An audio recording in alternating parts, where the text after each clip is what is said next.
Kenapa buat berpart-part men? Mending buat yang berjam-jam, lebih enak lagi nontonnya sama kaum no skip-skip. Salah lagi. Oke, iya. Jadi gini ya, jadi manis gini, dengar dulu. Kami Timus Batin awalnya emangnya bikin video Santi kemarin jadi beberapa part itu karena keterbatasan Daud penulis kita. Sedangkan kami sendiri nggak mau ngecewain kalian semua yang selalu nungguin video kami setiap hari. Jadi karena itu saya bilang ke anaknya, nulisnya per part dulu aja ya, biar bisa dirilis secepatnya. Kenapa secepatnya? Karena yang udah saya jelaskan di video sebelumnya, series ini benar-benar bagus. Sumpah, bagus banget. Dan kami pengen ngasih ceritanya ke kalian secepat mungkin sebenarnya. Jadi hasilnya kami buat dulu video per partnya kayak kemarin. Itu alasan profesionalnya, alasan aslinya. Ya Allah Pak, capek. Tapi nggak apa-apa, buat kalian yang mau nyimak full cerita Pak CEO Santi dari miskin sampai sukses, tonton video ini sampai habis. Jadi jangan minta part 4 lagi, kasihan Santinya miskin nanti. Dan kenapa kalian harus nonton yang ini? Karena di dalamnya ada yang beda, katanya sih ya. Jadi, begini ceritanya.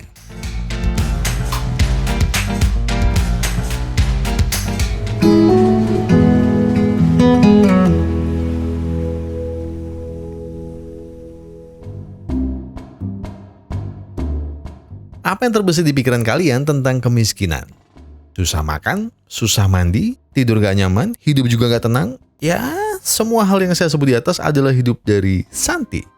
Pria muda perkasa ini adalah kuli bangunan miskin yang harus kerja keras setiap hari demi menghidupi keluarganya. Selain hidup miskin, di pekerjaannya Santi punya mandor yang omongannya suka kemana-mana. Entah cacian atau cibiran sudah menjadi makanan Santi setiap hari. Seperti yang sudah saya spill di opening, Santi ini udah gak punya ayah. Bukan ditinggal mati, melainkan ditinggal pergi. Berkat kebiadaban sang ayah, terpaksa Santi pun harus kerja keras banting tulang setiap harinya. Ya, walaupun hidupnya susah, setidaknya Santi bisa bahasa Cina. Kalau kalian mau tahu gaji Santi berapa, sini saya kasih tahu. Santi nggak bisa ngirim hadiah buat ibunya lewat kurir. Karena apa? Karena uang yang ia pegang nggak cukup buat bayar ongkirnya. Mungkin kalau di zaman ini udah ada fitur gratis ongkir, Santi bakal bahagia. Tapi enggak, itu cerita buat nanti. Akibat nggak bisa bayar ongkir, Santi pun coba buat nawar, yang berujung malah dikatain sama yang jaga. Gaya elit, ekonomi sulit. Ya, saya emang miskin bang. Iya, Santi semiskin itu. Bahkan jika kalian tahu kue kering yang Santi beli adalah hasil menabungnya selama setahun. Bayangin, coba bayangin. Di saat Santi harus nabung setahun, ada anak pejabat makan mewah sambil bawa pacar dan pamer ke sosmed dengan bilang, emang boleh di umur segini udah bawa Porsche? Matamu, mati oh. Tapi nggak apa-apa, walau hadiahnya belum bisa ia kirim, Santi bertekad bahwa bagaimanapun caranya, ia akan berhasil menjadi orang kaya suatu hari nanti. Namun yang harus kalian tahu, pekerjaan Santi sebagai kuli bangunan bukanlah kemauannya. Dahulu, Santi adalah ketua geng motor di kabupatennya. Puluhan warkop pun tak pernah lepas dari jarahannya. Bukan kepada warkopnya, melainkan ke sesama geng motor yang punya fraksi berbeda.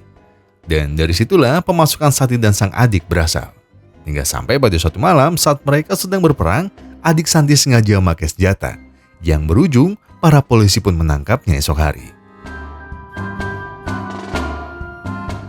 Santi dan gengnya pun segera disidang di kantor. Pak polisi yang ada pun berulang kali bertanya tentang siapa yang telah memakai senjata ini.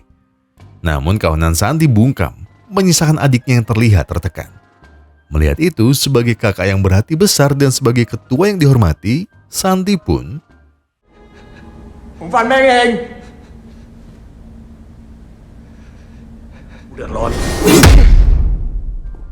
alhasil karena pengakuannya, Santi pun harus mendekam di dalam penjara.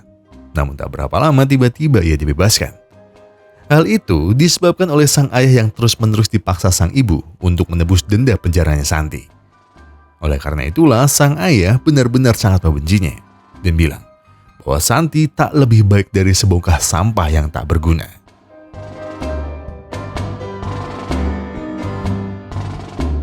Dan karena itulah sang ayah memaksa Santi untuk bekerja sebagai kuli dengan maksud menebus semua kebaikan yang ayahnya lakukan. Hari itu, kebetulan Santi melihat sebuah poster tentang sebuah acara yang diadakan oleh pria sukses bernama Kanin. Dengan penuh rasa penasaran, Santi pun datang ke acara tersebut. Di sana Santi memperhatikan detail demi detail pembahasan yang Kanin jelaskan. Beliau bilang Jika dirimu ingin hidup aman, maka jadilah karyawan. Namun jika dirimu ingin sukses luar biasa, jadilah pengusaha. Jelas perkataan Kanin tanpa sadar telah membuka mata Santi lebar-lebar. Hingga sampai Kanin menantang peserta yang hadir untuk menjual apapun yang ada di hadapannya. Semua orang terlihat bingung, kecuali Santi, yang dengan percaya diri menjual tempat duduknya kepada Kanin. เฮียยืนพูดนานแล้วน่าจะเมื่อย Pernyataan yang Santi lontarkan jelas membuat Kanin terkejut. Sangat jarang ia bertemu anak muda dengan pemikiran seperti Santi, yang notabene tidak mengenyam pendidikan apapun. Ia pun lalu bertanya, apa yang ingin Santi lakukan 5 tahun ke depan? Dan dengan percaya diri, Santi bilang bahwa ia akan menjadi pengusaha yang hebat melebihi Kanin. Berkat acara itu, Santi pun meminta izin kepada mandornya untuk resign hari ini juga. Mandornya yang bernama Ipul pun emosi karena ia tak suka karyawannya mengundurkan diri. Oleh karena itu, daripada Santi mengundurkan diri, lebih baik Santi ia pecat juga hari ini. Walaupun begitu, perkataan pedas dan hinaan yang Ipul lontarkan adalah bentuk rasa sayangnya kepada Santi. Karena sejak hari pertama Santi datang, Ipul sudah tahu bahwa Santi adalah anak yang berbudi. Karena ingin bekerja keras demi menghidupi keluarganya. Setelahnya, Ipul menitipkan beberapa uang sebagai modal Santi untuk membangun bisnis barunya dan bilang, jika suatu hari dirimu pulang, maka kembalilah dengan nama yang besar, bukan dengan perasaan yang menyesal.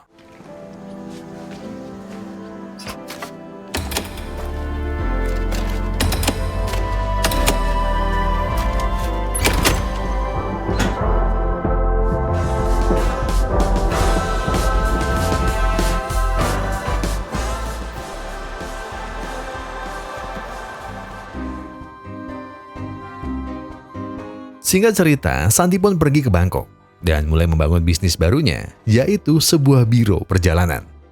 Dengan bakat bahasa Mandarin yang Santi punya, secara cepat bisnis ini berkembang dengan pesat. Tak lupa dengan uang-uang yang ia dapatkan, Santi akhirnya bisa mengirim bingkisan untuk keluarganya di kampung. Selain itu, ternyata Santi juga membawa timbangan kuno yang Ipul berikan sebagai pengingat ketika suatu saat dirinya di puncak, ia tidak akan pernah lupa dengan langkah pertamanya. Hingga pada suatu hari, seorang pria dengan pakaian mewah datang ke kantornya. Pria itu adalah Jimmy, si juragan properti. Tak mau membuang kesempatan, Santi langsung menawarkan jasanya untuk menjualkan properti milik Jimmy. Awalnya Jimmy ragu, namun karena tekad Santi yang besar, ia pun akhirnya luluh. Sebelum itu, Jimmy menjelaskan bahwa sistem penjualannya adalah bagi hasil. Dan Santi harus deposit dulu. Baru setelah itu, Jimmy akan memberikan Santi dokumen-dokumen penting dari properti yang ia jual. Oleh karena itu, Santi pun terpaksa membobol tabungannya.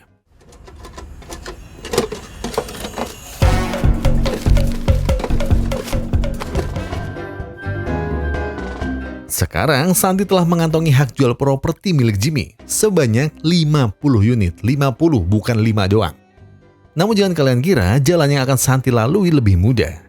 Karena hari itu Santi mendapatkan klien sultan dari Cina yang bernama Parjo. Layaknya sultan pada umumnya, Parjo datang ke Thailand demi mengurus simpanannya.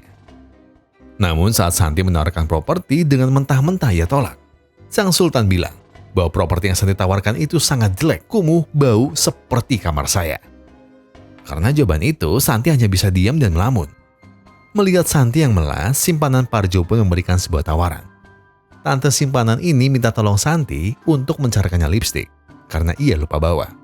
Kalau Santi bisa menemukan lipstik yang bagus, si tante janji dia akan membantu meyakinkan Parjo untuk membeli properti yang Santi tawarkan.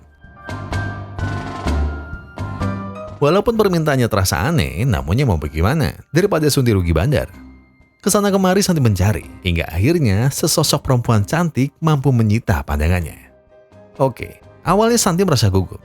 Namun tiba-tiba, ia ingat dengan buku pedoman menjadi fuckboy. Di buku itu tertulis, jika dirimu ingin menarik perhatian wanita cantik, jangan puji dia, namun tantang dia. Dan alhasil, Santi pun menantangnya dengan bilang, 1 tambah 1 berapa? Walah, freak anjing. Akibat kerandoman yang Santi perbuat, wanita yang bernama Xiaoyu ini pun berniat pergi. Tak mau usahanya sia-sia, Santi langsung to the point. Bahwa lipstik yang Xiaoyu pakai sangatlah indah. Dan ia ingin membelinya. 3000，要吗？ 3000，你就用。Dan iya, uang Santi nggak cukup buat beli lipstik mahalnya Xiaoyu. Tapi tenang, Santi masih coba buat nawar dan bayar setengahnya. Untung saja Xiaoyu setuju. Santi pun bilang, nanti malam setelah pekerjaannya selesai, dia akan datang ke hotel tempat Xiaoyu menginap dan langsung bayar kekurangannya. Namun sayang, pekerjaan Santi tak berakhir dengan mudah. Walau sudah kelewat jam kerja, Parjo minta Santi untuk tinggal karena dirinya nggak bisa bahasa Thailand. Alhasil demi secercah uang yang harus ia dapat, pergelutan emprit dengan apa Melayu pun harus Santi saksikan. Aduh, gini banget nyari uang.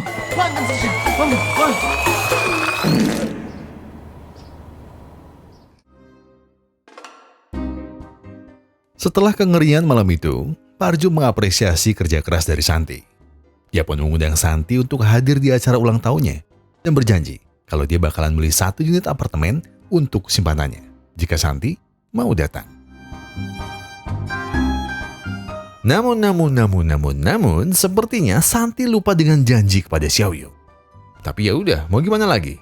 Yang penting sekarang adalah Santi akan segera pergi ke Beijing dan menagih janjinya Parjo.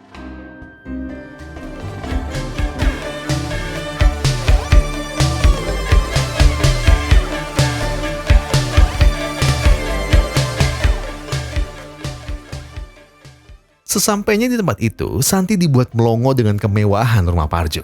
Tak hanya megah, acara ulang tahun Parjo turut dihadiri oleh orang-orang penting termasuk Pak Kanin. Melihat itu, Santi langsung sok asik dan bilang kalau dirinya pernah hadir di seminar Kanin waktu itu. Setelah usai basa-basi, Santi langsung mendekati Parjo dan menagih janjinya. Namun sayang, yang Parjo maksud bukanlah dirinya. Santi harus menjelaskan jualannya di depan teman-temannya Parjo. Dan sayangnya juga mereka semua malah menghina Santi. Karena di mata mereka, Santi tak lebih dari sales miskin yang menjijikan. Santi pun hanya bisa terdiam. Ia hanya terdiam mengetahui bahwa dirinya seakan dipermainkan. Dengan penuh kekesalan, ia menantang semua orang yang ada untuk adu kuat minum Marimas. Jika Santi mampu menghabiskan 50 gelas, semua orang yang ngakunya sultan ini harus membeli semua properti yang Santi jual. Semuanya. Namun jika Santi gagal, ia tak akan keberatan untuk membersihkan karpet Parjo dengan mulutnya sendiri.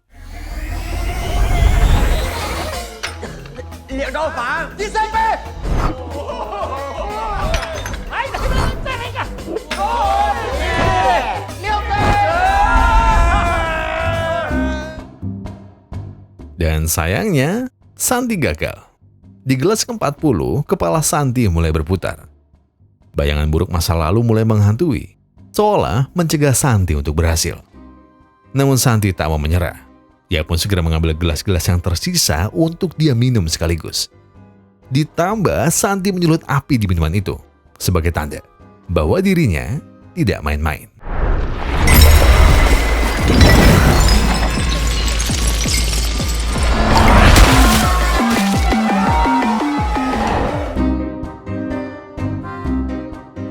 Iya, aksi gila dari Santi jelas membuat rumah Parjo menjadi kacau. Namun untungnya Parjo tak menuntut ganti rugi. Ia mengizinkan Santi untuk pergi, tapi dengan satu syarat, bahwa Santi harus membantunya satu hal. Parjo lupa mengirim hadiah ke rumah ibunya yang berada di Shanghai. Oleh karena itu, Santi dimintai tolong untuk mengirim barangnya. Dan nanti Parjo lebihin ongkosnya. Iya, sepertinya hidup Santi memang penuh lika-liku. Belum juga properti yang kejual, malah udah disuruh-suruh kayak babu. Tapi yang mencengangkan bukanlah itu. Karena saat Santi tahu ongkos kirim di Cina, ia pun terperangah. Dan mulai muncul sebuah ide bisnis yang akan ia lakukan di Thailand.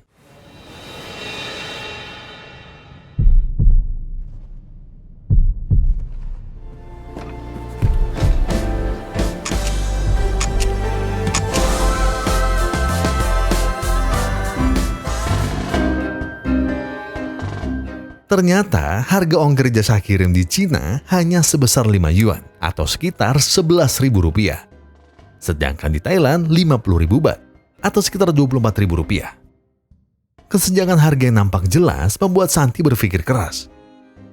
Bagaimana jika dirinya membuka jasa kirim barang semurah ini di Thailand? Pastinya gebrakan yang Santi buat akan menjadi sebuah fenomena.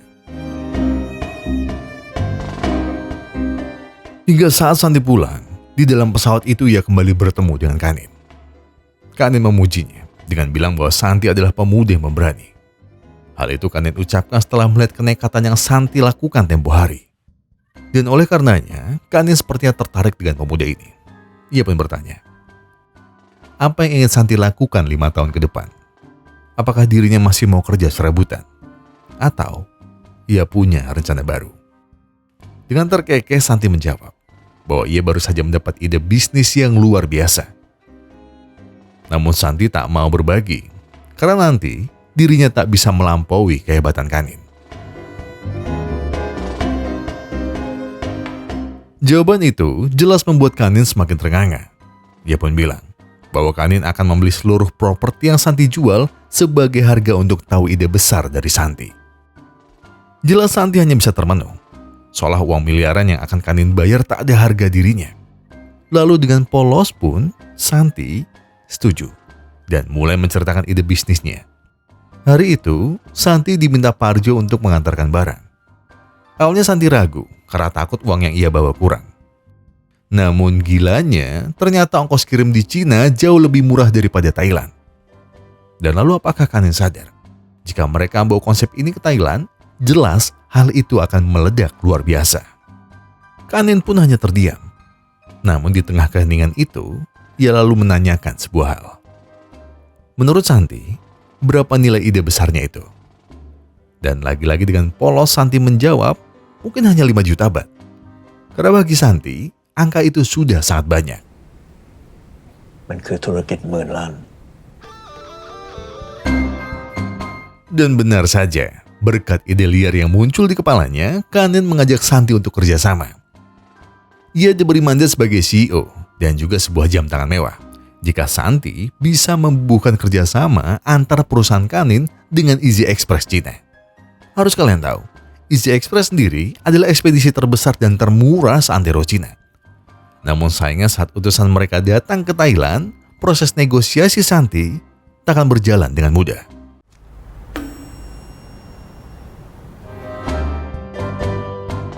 Iya, wanita itu adalah Xiaoyu. Ia adalah CFO dari Easy Express. Atau bisa dibilang, orang yang mengurus segala keuangan perusahaan. Dan juga orang yang harus Santi yakinkan demi kerjasama ini.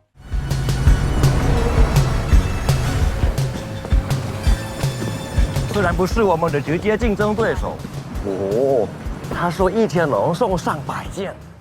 Santi pun melakukan segala cara untuk membujuknya. Namun sayangnya, Xiaoyu masih benci kepada Santi.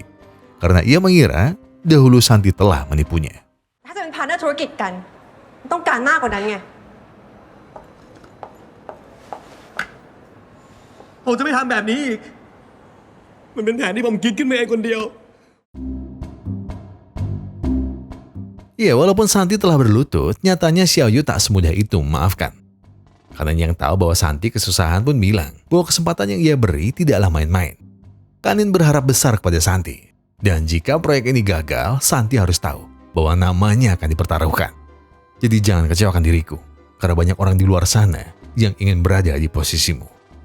Perkataan Kanin jelas mendorong semangat Santi untuk tetap berjuang. Oleh karena itu saat rapat, pimpinan Easy Express melayangkan sebuah pertanyaan. Untuk apa Santi membuat kerjasama ini menjadi nyata? Santi pun mulai bercerita bahwa ia dulu tumbuh di lingkungan yang miskin. Bahwa untuk makan saja, sebungkus Indomie masih harus dibagi 3 dengan adik dan ibunya. Santi merasakan betapa susahnya hidup sebagai orang miskin.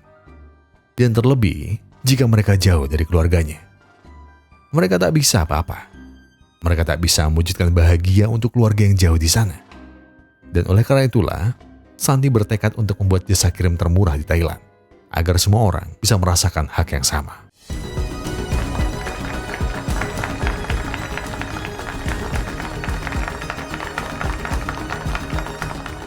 记住我的话，你服务于社会，社会自然会回馈于你。 Di luar dugaan, sebuah keputusan mengejutkan datang dari Xiaoyu. Ia menyetujui kerjasama mereka. Bahkan Pak Sarto, pimpinan Easy Express, tak bisa menyembunyikan kekagumannya melihat semangat membara yang terpancar dari Santi. Namun satu pertanyaan besar masih menggantung di benak Santi. Sesaat setelah rapat penting itu berakhir, ia memberanikan diri. Ia menghampiri Xiaoyu dan bertanya, Mengapa Xiaoyu tiba-tiba berubah pikiran? Dengan senyumnya yang khas, Xiaoyu terkekeh pelan. Ini kesempatan kedua.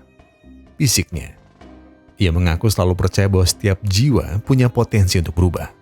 Dan ia melihat potensi itu dalam diri Santi. Dan untuk masa lalu, biarlah menjadi abu. Xiaoyu memilih untuk melupakannya. Dan pesannya hanya satu, agar Santi menjaga kepercayaan ini. Bekerja keraslah. Buktikan bahwa semua orang yang Santi katakan, yang mungkin awalnya terdengar seperti omong kosong, bisa menjelma menjadi kenyataan yang mengguncang. Di saat pesta perayaan, Kanin datang menghampiri Santi. Ia memberikan apresiasi yang besar dan juga bangga telah mempercayakan hal ini kepada Santi. Namun, bukan berarti badai akan mereda di depan sana. Akan hadir badai yang lebih kuat dan mungkin takkan sanggup Santi hadapi. Oleh karenanya, Kanin kembali berpesan agar Santi tak terbawa arus dan tetap pada pendiriannya. Dan sebagai langkah pertama, Kanin meminta Santi untuk segera menyiapkan dokumen pembukaan cabang dari proyek mereka ini. 找你啊。妈，在干嘛呢？ Selepas pesta, Santi pun mengabari ibunya bahwa kini ia telah bekerja dengan mapan. Santi sengaja menyembunyikan pekerjaannya agar sang ibu tidak khawatir. Namun itu bukanlah hal utama. Karena di momen itu, sang ibu mengabari bahwa sang ayah sempat mampir dan menagih uang biaya sewa rumah mereka. Perlu kalian tahu, rumah Santi di desa sebenarnya adalah rumah sang ayah. Itulah mengapa ayahnya bertindak begitu jahat kepada mereka. Dan setelah mendengar hal tersebut, Santi pun terbesit untuk melakukan sesuatu. Iya, hal yang Santi ingin lakukan adalah menemui ayahnya. Berdasarkan informasi dari sang ibu, ayahnya kini tinggal di daerah Bangkok. Dan ternyata tak jauh dari kantor Santi. Santi pun terkejut saat tahu bahwa sang ayah telah menikah lagi. Ditambah di depan matanya sendiri, ayahnya bilang bahwa dirinya tak pernah punya anak seperti Santi. Marah, geram, dan sesal semua menumpuk jadi satu di hatinya. Namun apa yang Santi lakukan setelah itu membuat mulut ayahnya bungkam. Ia mengeluarkan sekepok uang untuk menebus semua biaya sewa yang rutin ayahnya tagih. Ditambah seluruh biaya hidup yang pernah ayahnya keluarkan demi keluarganya. Santi lalu bilang bahwa setelah ini ia tak mau melihat wujud sang ayah atau bahkan mendengar namanya lagi. Dan semoga kau bisa hidup lebih baik dari ini.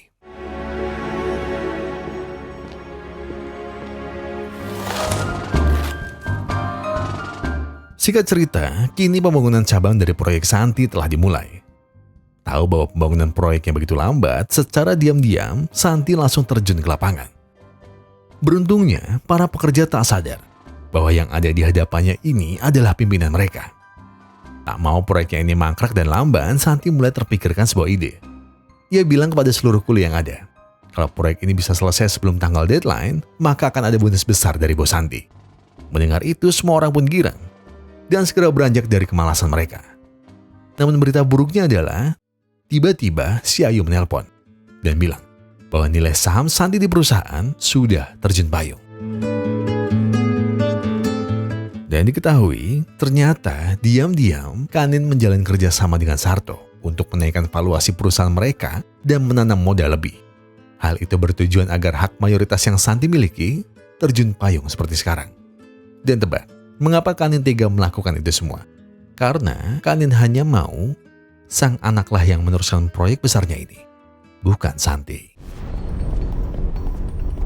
ส่วนผู้ถือหุ้นนะคะ ได้แก่ Easy Express Group China 51% Pria ini bernama Ken. Iya, Ken adalah anak dari Kanin yang kini menggantikan posisi Santi sebagai CEO. Santi pun marah. Bisa-bisanya kerja kerasnya selama ini dibayar busuk oleh Kanin. Ia pun mulai membuat kegaduhan dan meminta Kanin sebuah penjelasan. Namun sayang, Kanin ternyata memang sekeji itu. Ia bilang bahwa tidak ada orang kaya yang bermain dengan bersih. Setiap hal yang kita dapatkan harus ada sebuah pengorbanan. Dan Kanin pun cukup berterima kasih karena Santi begitu polos dan bodoh untuk percaya kepadanya. Asalkan Santi tahu, Kanin dari awal tak pernah mempercayainya.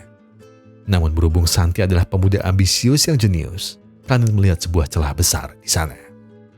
Sumpah serapah pun keluar dari mulut Santi. Ia bersumpah akan membalaskan perbuatan Kanin suatu hari nanti. Tidak hanya membalas.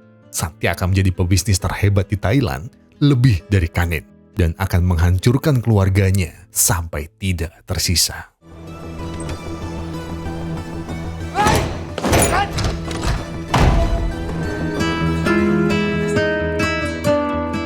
Santi kembali menghubungi Xiaoyu yang memintanya untuk mencarikan orang terbaik yang bisa ia ajak kerjasama. Xiaoyu pun merekomendasikan kenalannya bernama Ruji, seorang ahli IT yang pernah punya perusahaan, namun juga dikhianati seperti Santi.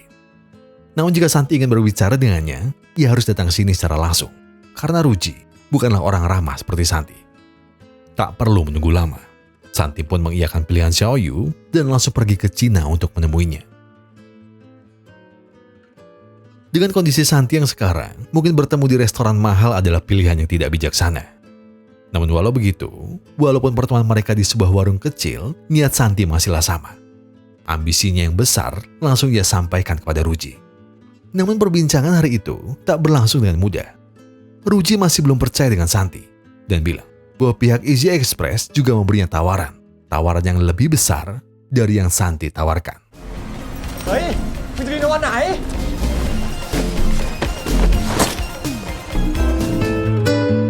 Tak perlu menunggu lama. Santi segera pulang ke Thailand untuk mengejar Ruji. Namun lagi-lagi ia ditolak. Santi pun terpaksa menunggunya berjam-jam karena ia masih punya sedikit harapan. Di sisi lain, Ruji bertemu dengan Ken. Seperti CEO pada umumnya, Ken mulai menjelaskan visi dan misi tujuannya menarik Ruji. Namun bagi Ruji, alasan Ken sangat membosankan. Ruji punya trust issue yang besar kepada semua orang. Terlebih, pria licik seperti Ken yang dibesarkan oleh ikan yang lebih licik. Ruji akan mengiyakan tawaran Ken asalkan dirinya diberi hak kuasa dalam bentuk 40% saham perusahaan. Jelas tawaran itu tak masuk akal bagi Ken. Paham bahwa Ken tak menyetujui tawarannya, Ruji pun segera pamit dan pergi dari tempat itu. Tak disangka ternyata Santi benar-benar menunggunya. Namun Ruji masih ingin diyakinkan. Sekali lagi, mereka pun mulai berdebat di jalan tentang visi dan misi Santi dalam membangun perusahaan. Bagi Ruji, kepercayaan tak datang begitu saja. Lalu apa yang akan Santi lakukan untuk membuatnya percaya? ดูนี่เงินทุนเริ่มต้นบริษัทเราดูมีแสนกี่ล้านมึงแหกตาดู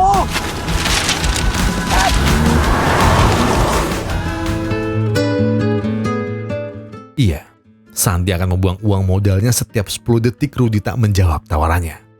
Santi bilang, jika Ruji tak mau kerjasama, ia lebih baik mati dan membusuk. Bagi Santi, Ruji adalah harapan satu-satunya. Karena Santi sendiri juga tak mudah percaya orang lain. Melihat kenekatan itu, Ruji pun akhirnya luluh dan sepakat untuk menjalin kerjasama dengan Santi.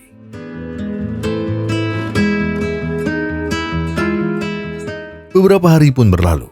Kini Santi dan Ruji benar-benar membubuhkan kerjasama. Mereka pun menyewa sebuah warung makan sepi untuk mengadakan sesi wawancara. Terlihat hari itu hanya satu orang yang datang. Di sana, Ruji mulai menampakkan sifat aslinya. Ruji terkenal dengan pribadi yang keras dan sulit percaya dengan orang. Oleh karenanya pertanyaan Ruji hanya satu. Kapankah terakhir kali dirimu melakukan kebohongan? Pria itu hanya bisa cengengesan dan menjawab bahwa ia masih suci dan tak pernah membohongi. Jelas Ruji langsung mengusirnya. Ruji selalu percaya bahwa setiap manusia setidaknya pernah berbohong walau hanya sekali. Jika mereka tak bisa mengakuinya, maka hal itu akan berbahaya untuk perusahaan ke depannya. Santi pun hanya bisa istighfar. Ia sadar tak bisa menasihati Ruji dengan cara yang lembut. Hingga sampai saat mereka putus asa, tiba-tiba seseorang muncul dan memecah keheningan.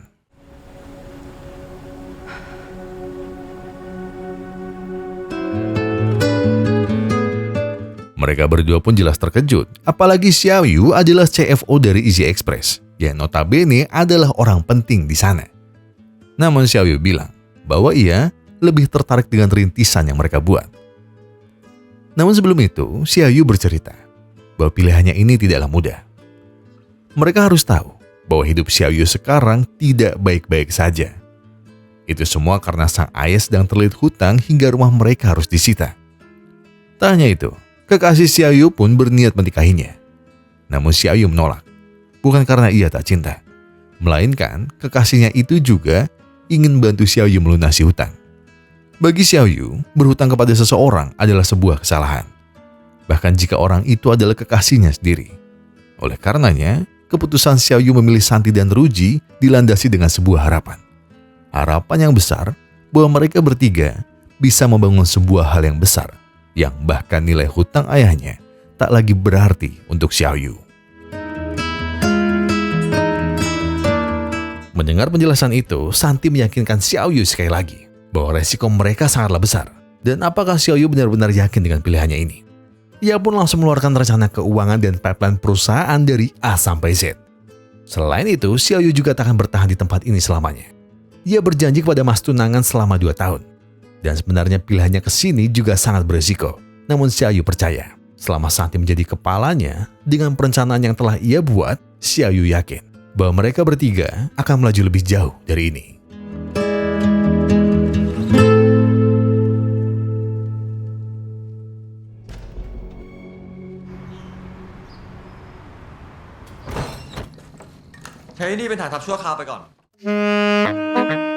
Iya, di bagian sebelumnya, Santi, Ruji, dan Xiaoyu sudah sepakat untuk membangun kantor ini bersama. Ya, walau kantor pertama mereka berada di kos-kosan kumuh, tapi ya nggak apa-apa. Sebagai CTO yang baik, Ruji pun tak mau membuang waktu. Ia langsung memerintahkan seluruh karyawan buat langsung kerja. Gak ada jalan-jalan, gak ada malas-malesan. Yang ada hanyalah semangat membara dari mereka semua. Kerja, kerja, kerja, dan kerja. Tapi Pak, saya mau dulu. Kerja! ค่ะคุณสาครหนูส่งดีเทลให้ทางเมลได้ไหมคะ จะอธิษฐานจิตขอให้ลูกประสบความสำเร็จนะ ไม่ดีกว่าครับ คุณตื่น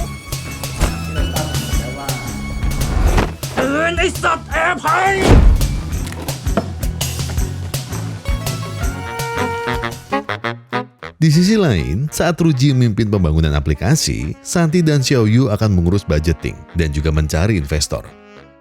Mereka berdua pun segera riset, di mana sajakah dan siapa saja orang-orang kaya yang punya potensi menjadi investor mereka.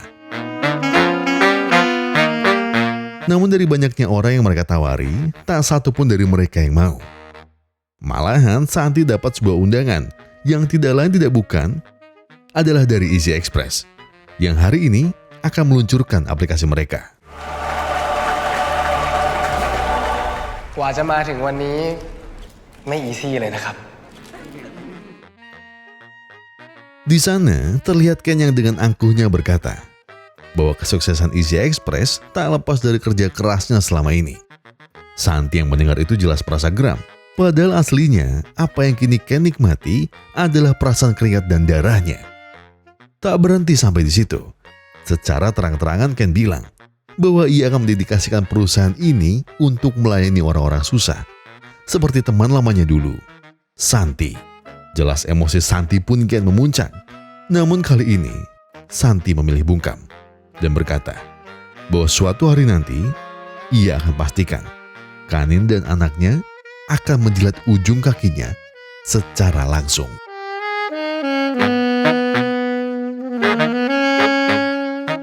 Siang itu, lagi dan lagi tak ada yang mau jadi investor mereka. Para sultan yang mereka tawari selalu menjawab dengan jawaban yang sama, bahwa perusahaan yang Santi bangun belum punya unique selling point. Oleh karena itulah, di depan Xiaoyu, Santi mulai membahas tentang keunikan apa yang bisa mereka tawarkan kepada pelanggan perusahaan. Di dalam mobil itu, Santi mulai melukis rencana jeniusnya di atas kaca. Santi bilang, jika perusahaan mereka tak bisa lebih murah dari Easy Express, namun tak bisa lebih rendah pelayanannya. Oleh karena itulah, satu-satunya jalan yang bisa mereka lakukan adalah mencari keunikan layanan yang bisa memberi nilai lebih di perusahaan ini. Sebelum Santi melanjutkan ambisinya, ia harus sadar bahwa membangun perusahaan dari nol tidaklah mudah. Baru seminggu kerja sudah mulai terjadi masalah. Diketahui karyawan yang bernama Linux mendapat kabar duka dari sang ibu. Namun masalahnya, Ruji tak mengizinkannya untuk pergi dari kantor. Dan alhasil Linux pun dipecat oleh Ruji hari itu juga.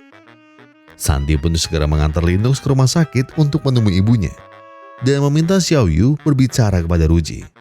Tapi sayang, sepulangnya Santi dari rumah sakit, keadaan malah semakin kacau.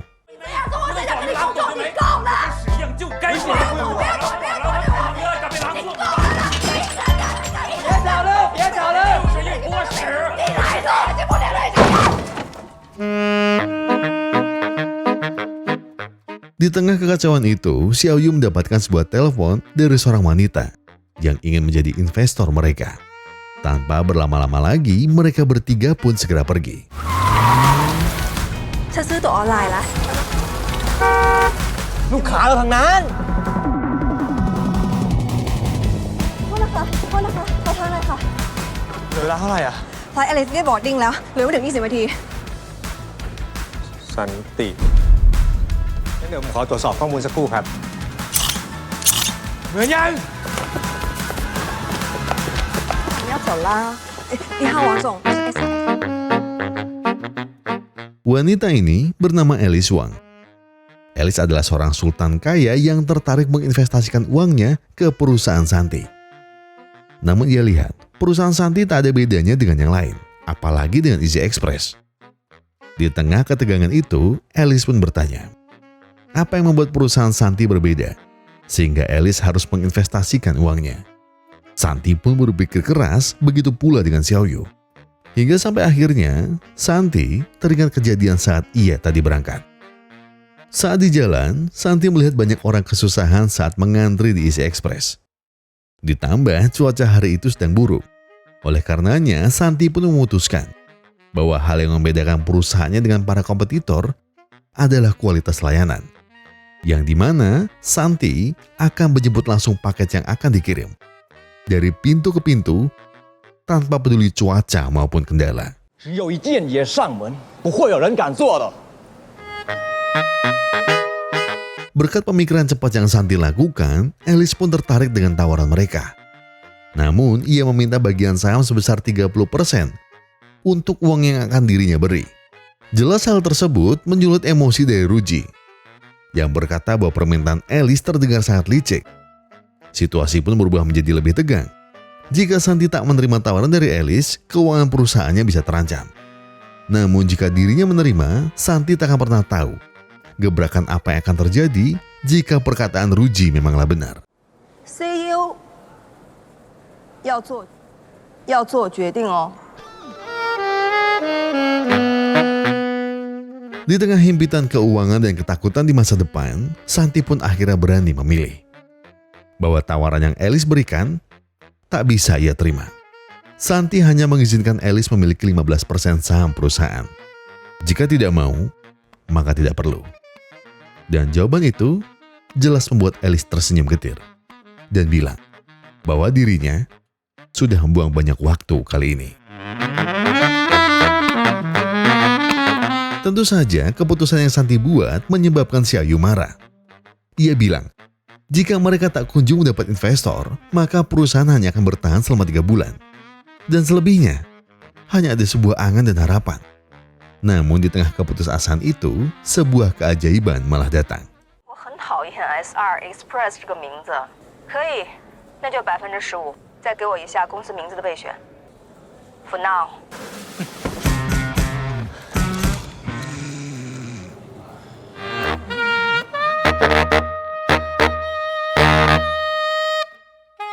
Ya, alhamdulillahnya negosiasi ala tersebut bisa berakhir bahagia. Alice pun menilai bahwa Santi merupakan CEO yang berani mengambil resiko. Ditambah dengan keputusannya itu, bagi Alice, Santi adalah seorang pemimpin yang teguh. Mereka semua pun memutuskan untuk merayakan pencapaian ini. คนทำต่อมันจะตัดสรู้ได้ไหมอีห่า Kasihan. Iya, seperti banyak startup yang kita tahu, libur hanyalah mitos. Padahal Santi sudah bilang bahwa hari ini mereka harus bersantai. Tapi dalam kamus Ruji tak ada kata santai sampai tujuan mereka tercapai. Geram dengan Ruji yang sangat kaku, Santi pun langsung mencampurkannya ke laut.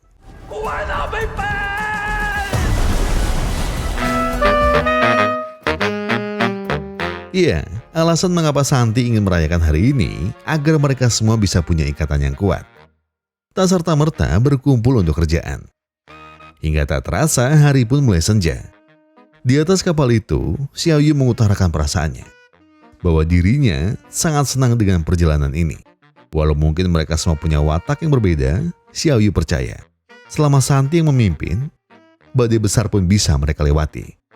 Dan berbicara soal badai, tiba-tiba Santi terpikirkan sebuah hal.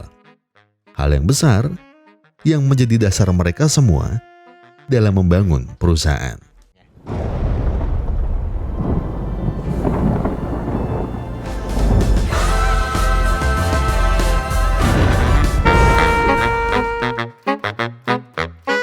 Thunder Express. Itulah ide jenius yang terbesit di benak Santi saat di kapal kemarin. Namun sayangnya, Santi lupa satu hal. Thunder 唔通變到氣對換。我哋是黑人。 Ya nggak apa-apa, masalah kecil. Nanti Santi beli huruf H-nya dan pasang sendiri. Selain nama perusahaan yang baru, kini mereka juga telah punya kantor yang baru. Di sana, staf keuangan yang bernama Ratna pun menunjukkan box paket yang akan mereka gunakan. Terlihat box itu begitu kokoh dan tahan banting. Namun sayang, harganya cukup mahal. Dan Xiaoyu jelas tak mengizinkannya. Namun Ratna masih punya satu opsi, yaitu dengan sebuah kardus yang jelas tak semahal box tadi. ยุบนิดหน่อยแต่ไม่พังทนดีเอาอันนี้แหละตามเฉยยุบอก อีสิทธิ์นัดปนเวทหน้า Tak lama setelah itu, tiba-tiba sekumpulan geng motor datang ke kantor Santi. Sembari marah-marah, pentolan mereka pun berteriak mencari Santi. Jelas sebagai pemimpin, Santi pun maju duluan untuk menghadapi masalah. Xiaoyu yang sudah panik pun berusaha mencegahnya dan mulai menelpon polisi. Tapi... มึงทำไม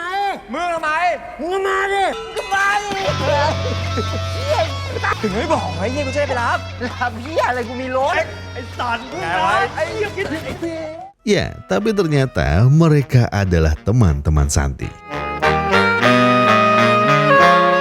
Iya, mereka semua adalah teman-teman lama Santi dari geng motor yang dulu ia pimpin. Kabar Santi yang membuka perusahaan ekspedisi telah menyebar jauh sampai ke kampung. Oleh karenanya, Wahyu sebagai pemimpin geng yang baru ingin membantu Santi membangun tempat ini. Walau kemampuan mereka terbatas, setidaknya Wahyu dan teman-teman lain akan membantu Santi sekeras dan semaksimal mereka. Dan selain itu, ada seseorang yang turut serta ke tempat ini.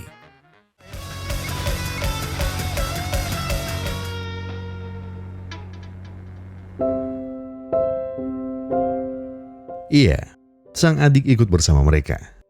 Namanya Tong.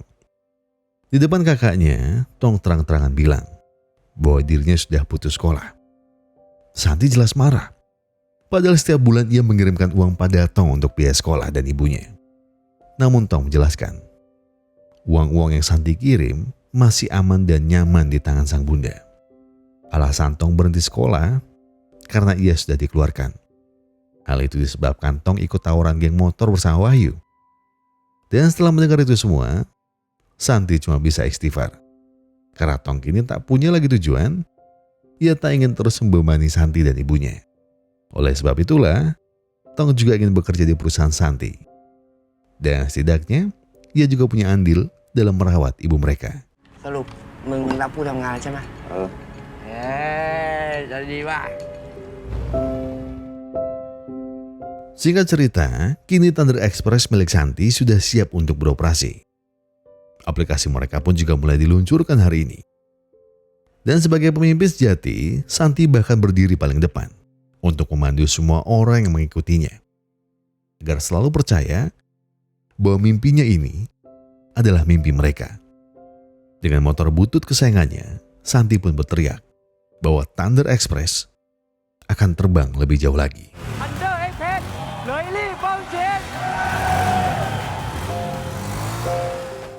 Hari yang sangat sibuk untuk Santi dan perusahaannya. Mereka semua pun berkumpul untuk melihat grafik perkembangan hari ini. Santi bilang bahwa dirinya bertaruh 3.000 baht jika pesanan hari ini tidak menembus angka 1.000. Angka yang masuk akal bagi Santi. Namun ternyata hasilnya di luar dugaan. Lebih dari 3.897 pesanan telah masuk hari ini. Dan hasil tersebut benar-benar di luar dugaan Santi. Senyum dan tawa mereka pun pecah. Seakan hasil kerja keras mereka sudah terbayar tuntas. Namun Santi mengingatkan bahwa ini hanyalah awal. Awal dari semua pencapaian besar mereka. Tetapi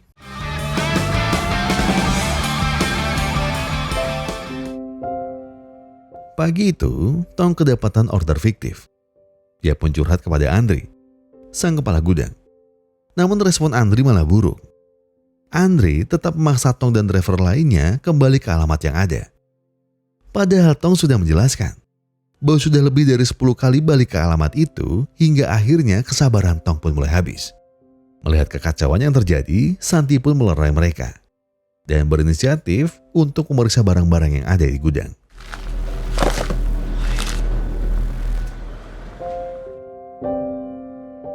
Benar saja, sebanyak 3.000 paket merupakan order fiktif yang tidak lain dan tidak bukan adalah ulah dari Ken. Akibat hal tersebut, jumlah paket yang ada di gudang pun menumpuk. Hingga sampai seorang pria datang dan marah karena barang yang ia kirim belum juga sampai di tujuan. Santi dengan penuh rasa malu mulai meminta maaf. Namun si pria itu tak peduli. Jika sampai barangnya tak kunjung datang, ia akan menghabisi Santi dengan tangannya sendiri. Kekacauan ini jelas membuat sisi kantor menjadi runyam. Terlebih Santi. Dan di malam itu, Xiaoyu pun menghampiri Santi yang masih mencari barang pria tadi. Di sana, Xiaoyu bercerita tentang hutang ayahnya hingga sampai rumahnya disita. Dengan kondisi itu, satu-satunya orang yang bisa menyelamatkan keluarganya hanyalah Xiaoyu. Oleh karenanya, Xiaoyu ingin Santi tetap kuat. Karena semua orang di tempat ini percaya padanya. Namun berkat cerita dari Xiaoyu, Santi sadar akan sebuah hal. Bukan hanya tentang tak boleh menyerah, melainkan Ban đồnยึt. iya, berkat cerita rumah Xiaoyu yang disita, Santi menyadari sebuah hal. Seluruh paket fiktif itu beralamatkan rumah sitaan negara. Ia lalu meminta Ruji dan timnya untuk memblokir semua alamat itu. Di titik ini, Santi yakin bahwa apa yang telah terjadi disebabkan oleh Kanin dan anaknya. Jadi untuk membalaskan perbuatan mereka, Santi pun membuat sandiwara. Untuk siapa saja yang bisa mencuri pelanggan Easy Express, Santi akan memberikan bonus besar dan tambahan jatah cuti kepada mereka. กูขอท้าพวกมึงทุกคน พวกมึงมาแข่งกับกู พวกมันกล้ากวนตีนเราจะเอาคืนพวกแม่ง ภาย1 อาทิตย์ ถ้าพวกมึงแยกลูกค้ามาได้มากกว่ากูเอาเงินสดไปเลย300,000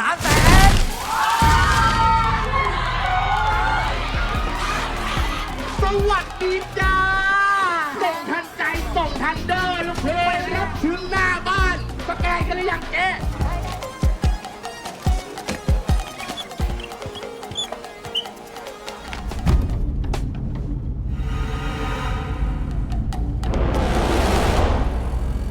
บักคุ้ยนี่แม่มึงน้ำมาหาสิแตกยังนี่เจียวยังกับกูมึงเจียวยังกับกู ใจเย็นเจ๊ ใจเย็นหายยังนี่ ผมมีโอกาสอันยิ่งใหญ่มานำเสนอ เจ๊กรอกที่อยู่ใส่แอปผม อ้าวสูบเข้าไปยัง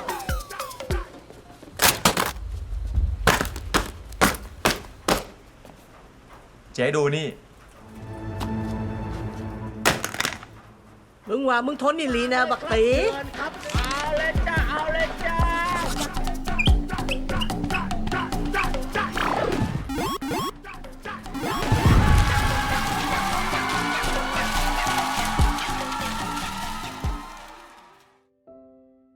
Berkat kerja keras mereka, Easy Express yang dipimpin oleh Ken pun mengalami kerugian cukup besar. Lebih dari 17% penjualan seluruh cabang Easy Express telah turun. Lebih dari 234 driver mereka juga sudah berganti haluan dengan bergabung ke Thunder Express. Jelas dengan laporan tersebut, Ken langsung memecat kepala marketing dan juga HR mereka. Dan untuk memantapkan pembalasannya, Santi pun mengirimkan sebuah paket kepada Kanin dan membakar semua paket fiktif yang masuk ke perusahaannya.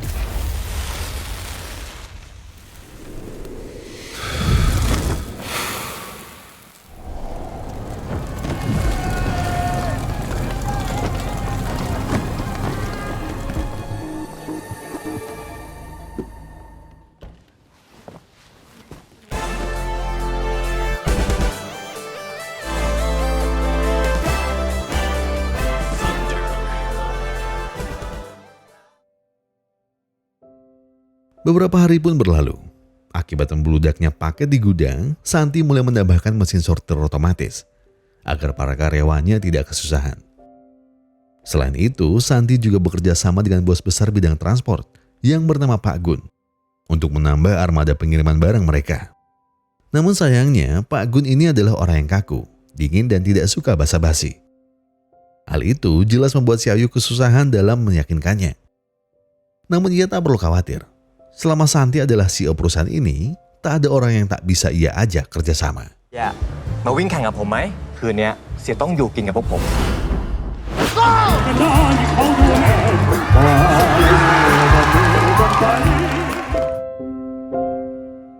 Dan iya, Santi pun menang dalam perlombaan itu, yang berakibat Pak Gun harus menepati janjinya. Namun Pak Gun bilang, selama 30 tahun dirinya membangun perusahaan, ini adalah pertama kalinya Pak Gun mau mengikat kerjasama dengan perusahaan lain. Bahkan saat grup Kanin memintanya kerjasama, ia menolak. Jadi Santi harus jaga baik-baik kepercayaan yang sudah ia berikan. Karena selain tentang uang, Pak Gun melihat sisi baik dari Santi sebagai pemimpin yang hebat. ยอมให้ทันเดอร์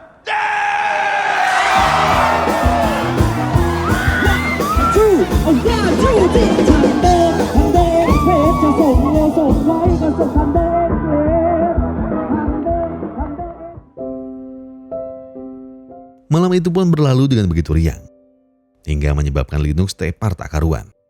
Santi dan Xiaoyu pun membawanya untuk masuk dan istirahat.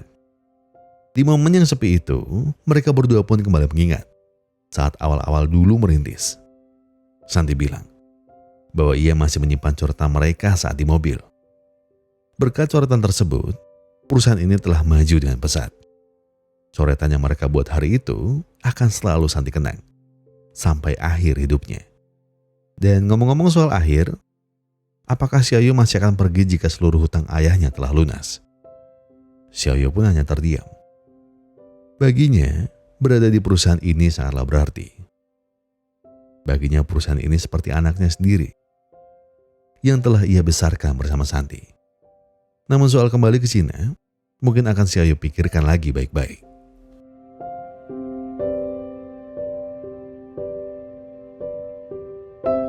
Setelah perayaan besar malam itu, sepertinya halangan besar juga turut datang ke hidup Santi. Di pagi yang cerah, saat semua karyawan sedang sibuk bekerja, Ruji muncul dengan marah-marah. Ia menyeret Santi untuk berbicara kepada Xiaoyu tentang anggaran pembelian server yang tak kunjung Xiaoyu terima. Ruji bilang, dengan melonjaknya pengguna aplikasi, server yang kini mereka punya tak akan mampu menampung semua. Namun Xiaoyu masih berkilah. Selama belum ada laporan error dari pengguna, ia akan tetap menyimpan anggaran untuk hal yang darurat. Santi yang mendengar itu berusaha membujuk Xiaoyu. Namun tetap saja, usahanya itu sia-sia. Masalah hari itu bertambah saat Ratna mengabarkan bahwa beberapa cabang mereka telah ditutup. Buru-buru Santi pergi ke lokasi. Ternyata alasan penutupan cabang adalah izin dari sang pemilik lahan. Santi yang merasa cabangnya tak melakukan kesalahan pun marah-marah. Namun sang pemilik lahan bilang bahwa hal ini harus ia lakukan karena pihak Easy Express telah membayar lebih mahal dari Santi. Dengan emosi yang meledak, Santi pun memutuskan untuk membuka cabang baru dan menurunkan tarif jasa kirimnya lebih murah dari semua kompetitor yang ada. Keputusan Santi jelas menjadi masalah besar. Xiaoyu bilang, jika mereka menurunkan harga serendah itu, mungkin penjualan akan menaik, tapi tidak dengan keuangan perusahaan. Kecuali mereka harus memangkas gaji karyawan. Santi pun menyetujuinya. Namun Ruji menolak. Lebih baik ia bekerja tanpa digaji daripada harus mengurangi gaji karyawan mereka. Para karyawan telah bekerja keras siang dan malam demi perusahaan ini. Namun jika Santi hanya peduli dengan egonya saja, lebih baik mereka bubar daripada harus merugikan orang lain. Protes keras tak hanya dilayangkan Ruji. Tong sebagai adik pun kini menjadi sasarannya. Para driver mengeluh mengapa Santi setega itu memotong gaji mereka yang tak seberapa. Dan singkat cerita, penjualan Thunder Express naik 4 kali lipat dari sebelumnya. Namun kenaikan itu tak sebanding dengan keuntungan yang mereka dapatkan.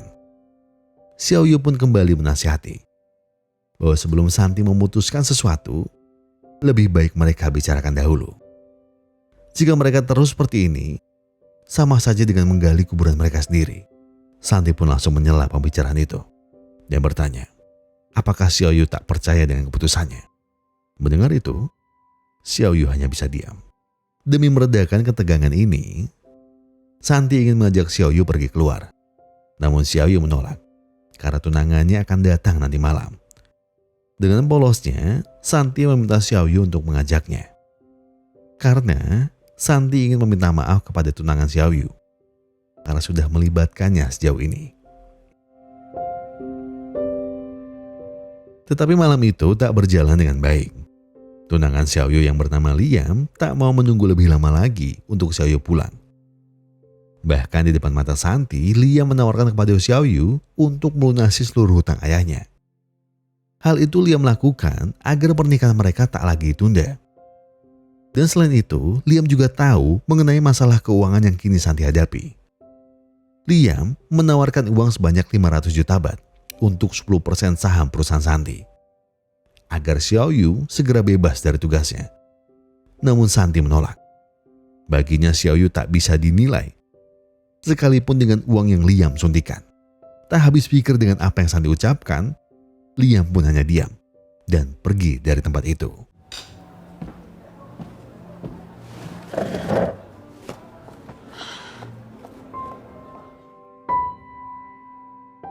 Masalah semakin bertambah pelik saat keesokan paginya satu persatu dari karyawannya telah pergi, termasuk teman baiknya Wahyu. Semua karyawan melakukan protes besar-besaran. Mereka beralasan bahwa pemotongan gaji yang Santi lakukan sangat tidak masuk akal. Padahal mereka telah bekerja setengah mati tanpa istirahat demi perusahaan ini. Tapi apa balasannya?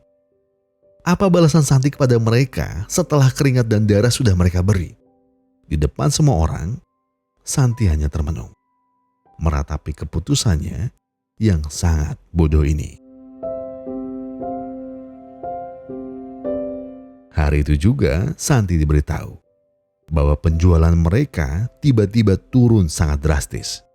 Hal itu disebabkan oleh video pembakaran order fiktif yang saat itu Santi lakukan. Ratna menjelaskan, mungkin saja di antara mereka ada mata-mata. Karena kegiatan tersebut tak ada yang tahu selain karyawan Thunder.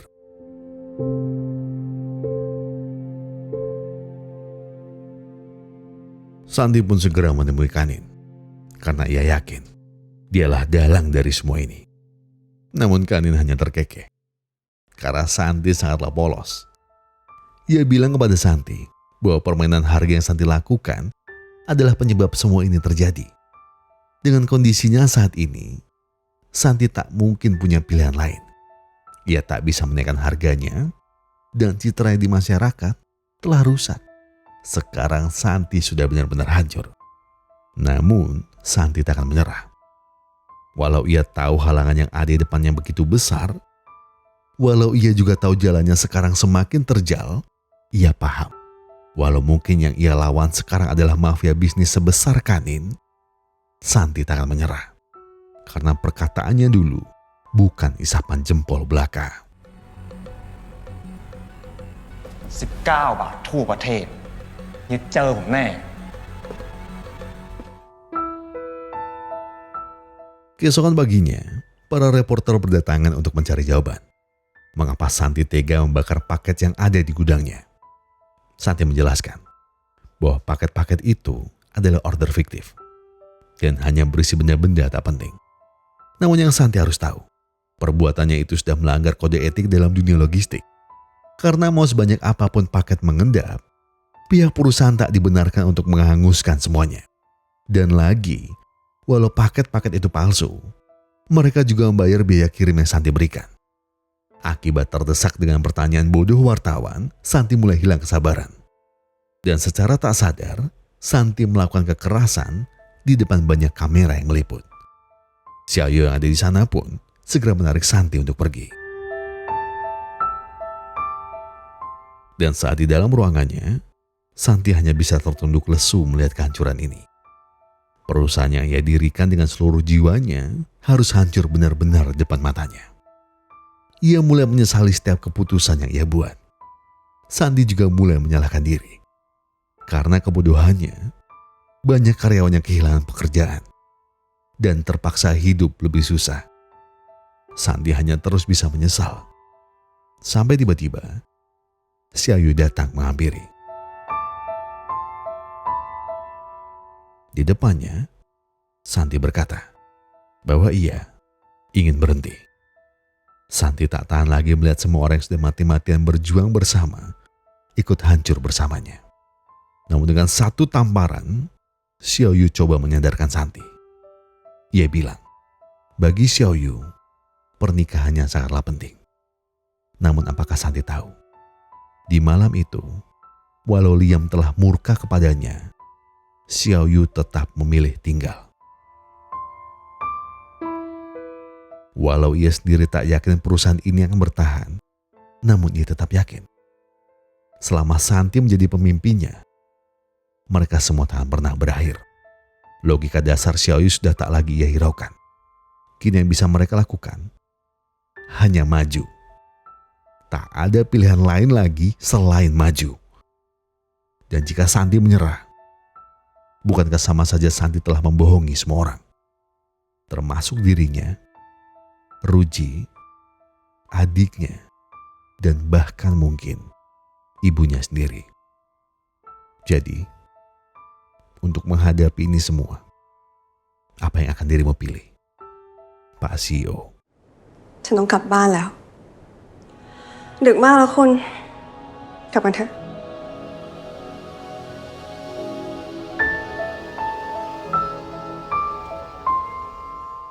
Setelah kekacauan yang terjadi sebelumnya, Santi hanya bisa termenung dalam kantor. Namun untung saja Xiaoyu masih bisa menyadarkannya. Berkat perkataan Xiaoyu malam itu, Santi memilih untuk bertahan. Ia akan bertahan dan tetap berjuang. Bukan hanya demi ambisi dan mimpinya saja, namun juga demi kehidupan semua orang yang sampai sekarang masih mendukungnya. Kala itu, sebuah event besar akan datang. Mali 1111. Mali sendiri adalah sebuah platform jual beli terbesar di Asia. Dalam rencana melakukan ekspansi ke pasar Asia Tenggara, mereka mulai mengadakan sayembara bagi semua perusahaan logistik Thailand untuk jadi mitra mereka. Yang perlu kalian tahu, Mali sendiri adalah plesetan dari Shopee di film ini. Oleh karenanya, kesempatan menjadi mitra Mali sangatlah menguntungkan. Setiap perusahaan yang ikut dalam sayembara akan dinilai dalam beberapa hal.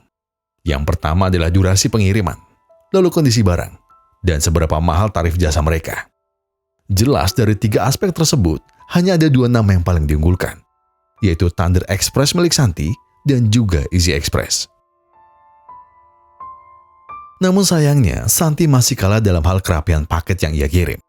Alhasil demi menyukseskan langkahnya ini, Santi mulai memperketat semua kurir untuk lebih berhati-hati dalam mengirim barang. Dan bagi siapapun yang mendapat rating paling tinggi akan diberikan sebuah bonus. Akibat event besar ini, Santi dan Xiaoyu lebih banyak menghabiskan waktu mereka di kantor. Namun malam itu, saat mereka akan pulang, tiba-tiba Santi menemukan sebilah peluru di atas mobilnya. Ia pun segera mengecek CCTV untuk mencari tahu siapa orang yang meletakkannya. Namun sayang, rekaman itu tak cukup jelas untuk Santi segera menemukan pelakunya. Baru saja Santi ingin bangkit, lagi dan lagi masalah malah terjadi. Santi yakin ancaman itu berasal dari pekerja mereka yang mengundurkan diri. Atau mungkin dari Kanin dan juga anaknya. Walaupun begitu, Xiaoyu tetap berusaha untuk menyadarkan Santi bahwa mereka pasti baik-baik saja.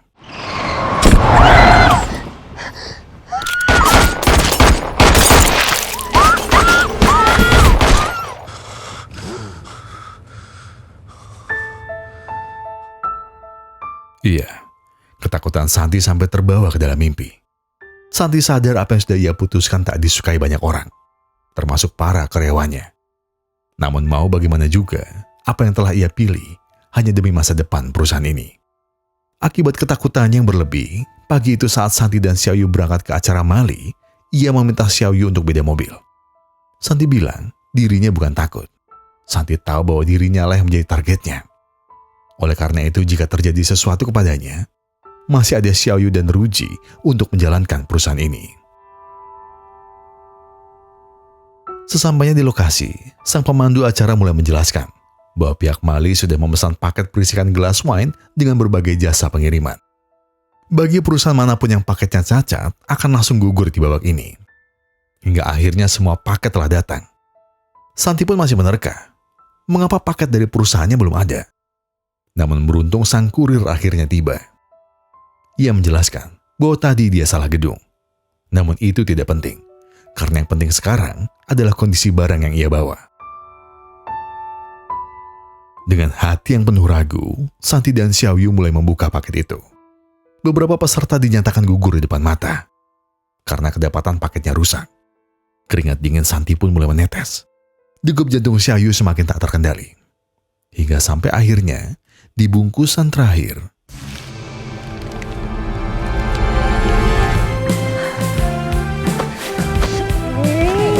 Easy Ship Shua Rocket Box และ Thunder ค่ะ tak bisa dipungkiri, Santi dan Xiaoyu merasa senang tak karuan saat tahu bahwa paket mereka datang dengan sempurna. Acara ini pun dilanjut pada babak final, di mana semua perusahaan harus berlomba menjadi mitra terbaik yang paling disukai pelanggan. Di fase ini, perusahaan akan benar-benar dinilai dari seberapa banyak pelanggan memakai jasa mereka, seberapa tinggi rating yang pelanggan beri, dan juga seberapa kuat perusahaan itu bertahan hingga event Mali 11-11 berakhir. Di depan banyak orang, dengan sombong Ken berkata, "Bukannya lebih baik Mali memajukan event ini? Karena mungkin tak semua perusahaan yang hadir sekarang mampu bertahan sampai sana." Santi jelas paham bahwa arah pembicaraan Ken adalah untuknya. Namun Santi tak gentar, karena yang harus ia lakukan hanyalah dengan pembuktian. Namun sayangnya, mungkin perkataan Ken benar. Setelah pulang dari acara itu, Xiaoyu memberi laporan bahwa keuangan mereka sedang buruk. Mau tidak mau, Santi hanya bisa meminta kepada Alice untuk kembali menyuntikkan dana. Bukan sebagai investasi, melainkan Santi hanya ingin meminjamnya dari Alice. Namun lagi-lagi, dengan liciknya Alice menolak. Kecuali Santi mau berbagi saham perusahaan lebih besar dari sebelumnya. Ruji jelas kembali marah. Namun belum sempat Ruji murka, Xiaoyu sudah murka duluan. Xiaoyu mulai paham bagaimana kelicikan Alice sekarang. Oleh karena itu Xiaoyu berkata kepada Santi dan Ruji untuk mengusahakan pinjaman dari bank yang ada. Seperginya Xiaoyu, kawanan kantor pun datang memanggil Santi. Di sana, Santi diperlihatkan rekaman CCTV yang lebih jelas tentang siapa pelaku di balik ancaman yang datang kepadanya.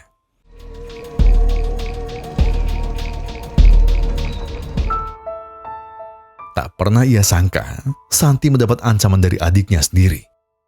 Ia pun segera menemui Tong dan menanyakan, apa maksud dari ini semua? Tong hanya bilang bahwa Santi sudah menjelma seperti bos kikir lainnya. Di matanya, sekarang Santi tak lebih dari pria arogan yang suka memerintah. Suaranya ini adalah perwakilan dari teman-teman Santi yang harus kehilangan pekerjaan mereka. Namun dengan berani, Santi langsung masukkan peluru tersebut ke senapan yang ia bawa. Ia pun memaksa Tong untuk segera menembaknya. Santi bilang bahwa menghabisi orang itu semudah dirinya menutup perusahaan.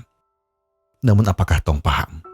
Jika hal tersebut terjadi, maka akan lebih banyak orang yang kehilangan pekerjaan. จะเอาแบบนี้ไหมเหรอเหี้ยอะไรมึงเนี่ยกล้าเหรอวะ กูไม่เล่น ก สั ล้า ตว์ กล้าเหรอ เฮ้ยไม่เอา มึงยิงดิไอ้สัตว์มาจะได้จบ Dengan tangan yang gemetar, Tong hanya terdiam melihat tindakan kakaknya. Tindakan kakaknya benar-benar berani. Dan sebelum pergi, Santi berpesan, jika memang Tong ingin sebuah hasil, maka tunjukkan dengan aksi. Jangan hanya bersembunyi di balik bayangannya saja. Karena dirimu tak lebih hebat jika tidak bersamaku. Ingat itu baik-baik. มึงขึ้นมาเป็นหัวหน้าไรเดอร์แล้ววัดกับลูกน้องมึงดิว่ามึงของจริง มีเรื่องอะไรกันดึกๆค่ำคืนแล้วไม่รู้จักหลับจักนอนแม่งยิงกันตั้งกลาง Di sisi lain, Xiaoyu yang pusing karena tak kunjung dapat pinjaman, tiba-tiba mendapat sebuah panggilan. Benar, panggilan itu berasal dari Kanin, yang ingin membeli perusahaan Santi. Kanin menawarkan uang 1,2 miliar baht, angka yang cukup besar bagi perusahaan kecil seperti Thunder. Namun Xiao Yu hanya bungkam, seolah gejolak dilema mulai menerpa pikirannya.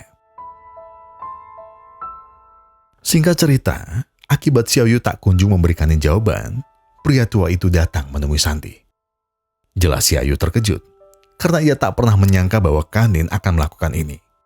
Santi pun lagi-lagi hanya bisa termenung, seolah ajakan Xiao Yu untuk tidak menyerah hanya kebohongan belaka. Melihat ketegangan itu, Kanin coba masuk dalam pembicaraan dan kembali menawar harga perusahaan Santi.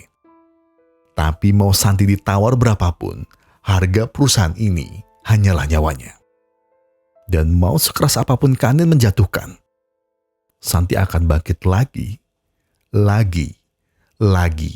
dan lagi.ผมรู้เฮียก็กำลังดิ้นมาวัดกันดูว่าใครจะล่วงก่อน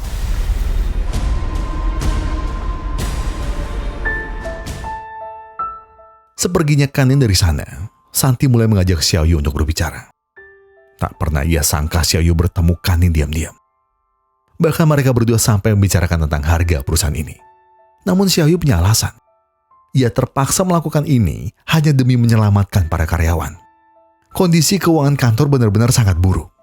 Ditambah event malis 11-11 sudah di depan mata. Tak ada satupun bank yang mau meminjami mereka. Dan tak ada satupun orang yang bisa membantu mereka sekarang selain tawaran masuk akal dari Kanin. Dengan geram, Santi mengeluarkan kalkulator dan bilang bahwa ia paham mengapa Kanin menawarnya sejumlah 1,2 miliar. Itu semua setara dengan hutang ayah Xiao Yu dan juga modalnya untuk menikah. Oleh karenanya, perdebatan besar itu segera Santi akhiri dan bilang, lebih baik Xiao Yu pulang ke Cina dan melanjutkan pernikahannya.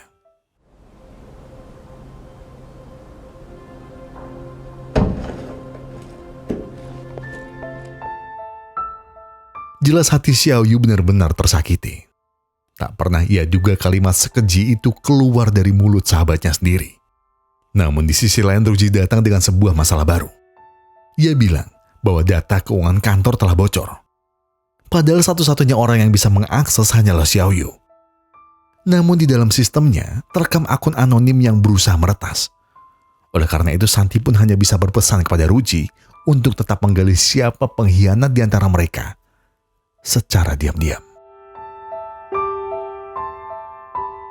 Keesokan paginya, terlihat Tong yang sedang berkumpul dengan para kurir. Sayangnya beberapa kurir Thunder terlihat sudah pindah kerja ke Easy Express.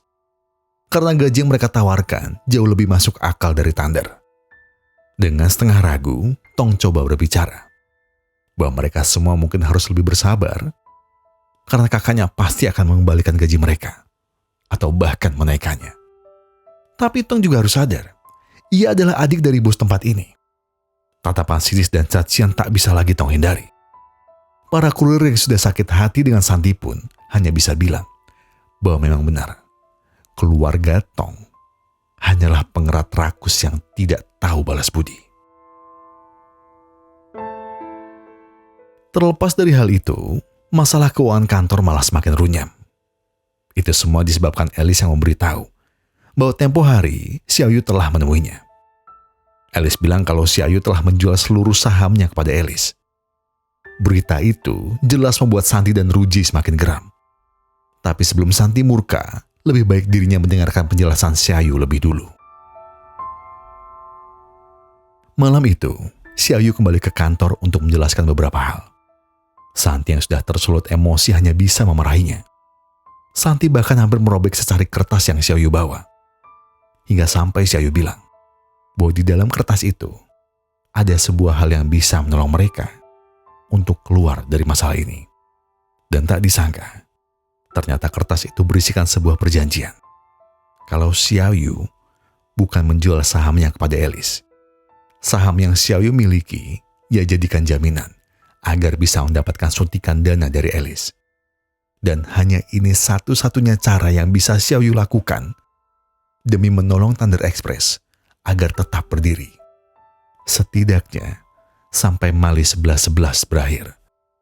Xiaoyu sendiri tak mau sampai Alice punya persenan saham yang besar di perusahaan ini. Xiaoyu juga tak mau melihat kedua sahabatnya dan seluruh karyawan yang ada harus hidup menderita. Oleh karena itu, ia berani mengorbankan dirinya agar Santi paham betapa Xiaoyu menyayangi tempat ini. คุณอย่าคุณเอามานี่มันไม่มีแล้วคุณไม่มีแล้ว Santi hanya bisa tertegun setelah mendengar pengakuan itu.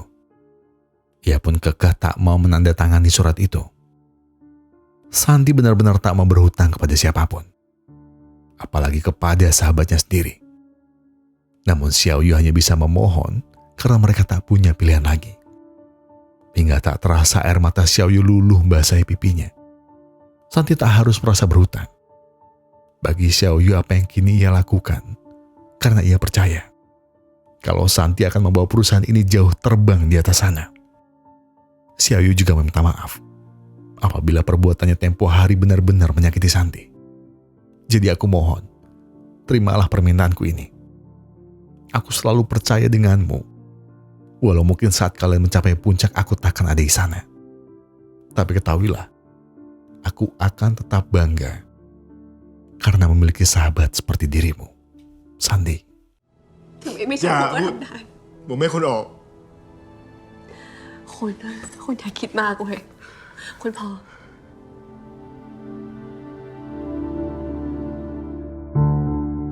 Keputusan yang Xiaoyu buat jelas bukan keputusan yang mudah. Apalagi dirinya menjadikan saham yang ia miliki sebagai jaminan kepada Alice. Yang artinya, kesempatannya untuk pulang, kesempatannya untuk melunasi hutang sang ayah, dan kesempatannya untuk menikah dengan Liam akan semakin kecil. Xiaoyu pun memberanikan diri berbicara kepada Liam dan meminta maaf jika mungkin pernikahan mereka akan mundur lebih lama. Xiaoyu bilang bahwa ia sangat mencintai Liam. Namun Liam harus tahu, Xiaoyu benar-benar ingin melihat Thunder Express bisa mencapai puncaknya. Karena bagi Xiaoyu, tempat itu sangat berarti. Liam pun sempat terdiam lama, dan lalu meminta Xiaoyu untuk keluar sebentar. Tak disangka, selama ini Liam belum pulang. Ia masih berada di apartemen yang sama seperti Xiaoyu.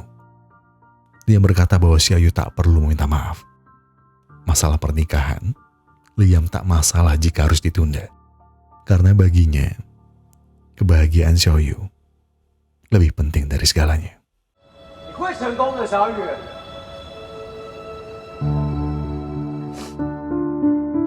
Beberapa hari pun telah berlalu, dan event Mali-Mali 11 hanya tinggal menghitung hari. Di sana Santi masih memikirkan hal apa yang bisa membantu perusahaan agar lebih dilirik oleh masyarakat. Hingga sampai Ruji bertanya, mengapa Santi masih mengenakan jam tangan buluk yang pernah Kanin beri? Jawaban Santi mudah. Ia akan terus mengenakannya sampai balas dendamnya usai. Namun Ruji menyangka bahwa benda itu hanya membatasi Santi selama ini. Santi hanya menjadi pria ambisius yang ingin balas dendam. Padahal seharusnya tak seperti itu. Karena sebagai pemimpin, tujuan Santi harusnya adalah kemajuan, bukan pembalasan. Tertampar dengan omongan Ruji, Santi pun melempar jam tangan itu keluar. Hingga tak sadar, sebuah ide besar muncul di kepala Santi.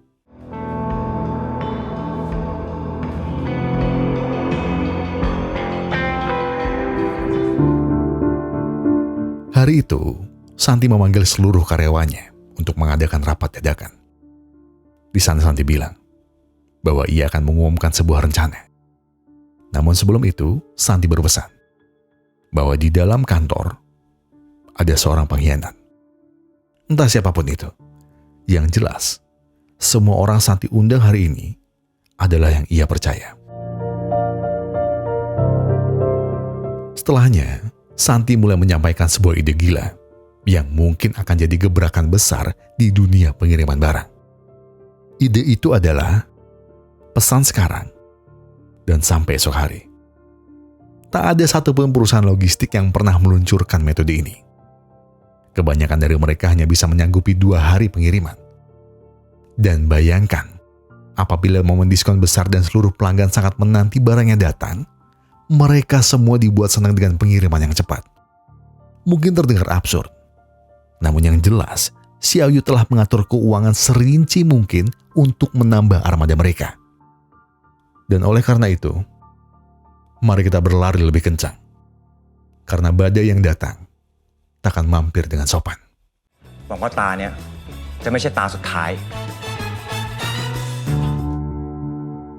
Tetapi sepertinya Santi harus lebih jeli. Karena ternyata pengkhianat sebenarnya berasal dari orang yang Santi percaya.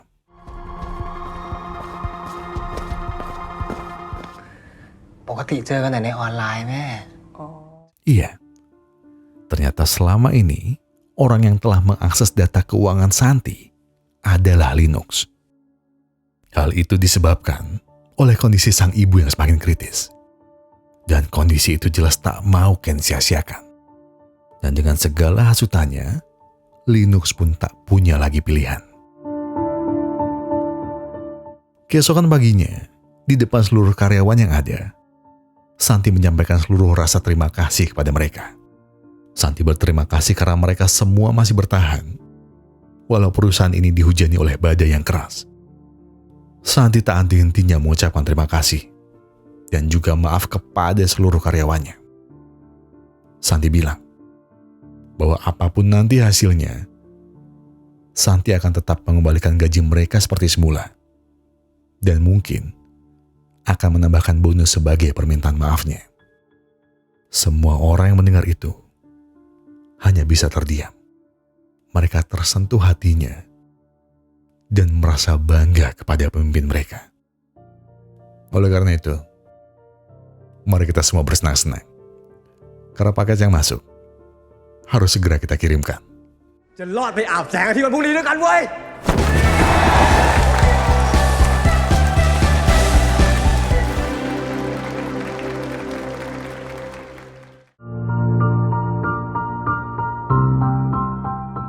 Tak hanya Santi, di depan seluruh timnya, Ruji ingin menyampaikan satu hal.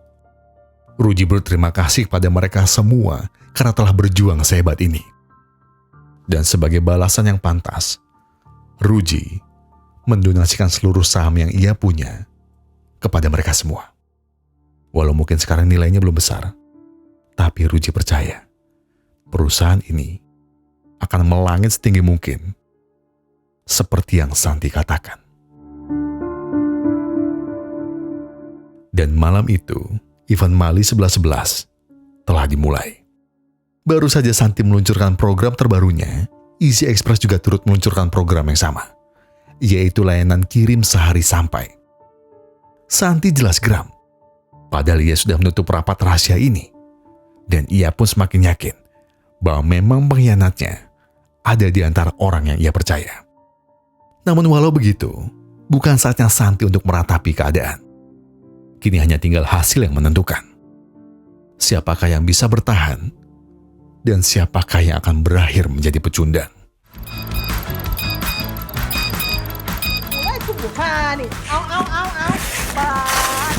ยอดขายสินค้าออนไลน์จะเติบโตขึ้นกว่าปีก่อนถึง 3 เท่า หมดเลยปังแท้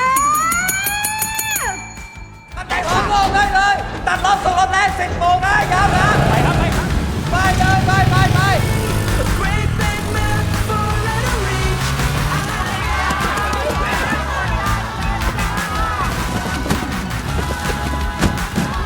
จับเวลา 20 นาทีนี่สปีดช้าไหมครับอย่าโยนของห้ามโยนของเร็วไปครับเร็วเลยให้เต็มรถนะ Hari itu, ternyata perusahaan Santi mendapat pesanan tertinggi mereka selama ini. Hal itu jauh di atas pencapaian yang Easy Express dapatkan. Mengetahui hal itu, Ken jelas tak tinggal diam. Ia segera meminta Linux untuk melakukan sesuatu. Linux yang sempat menolak pun kembali diancam. Jika dirinya tak mau menurut, mungkin nyawa ibunya bisa dalam bahaya.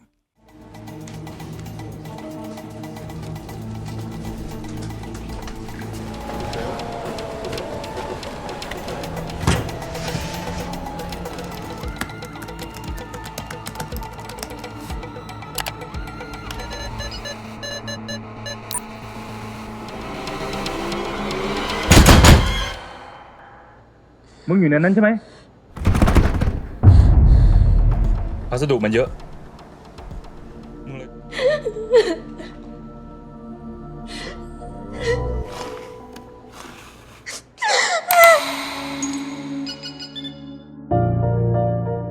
Dalam kondisi yang gusar, Lee Nuk-sun mau tidak mau harus menuruti permintaan Ken.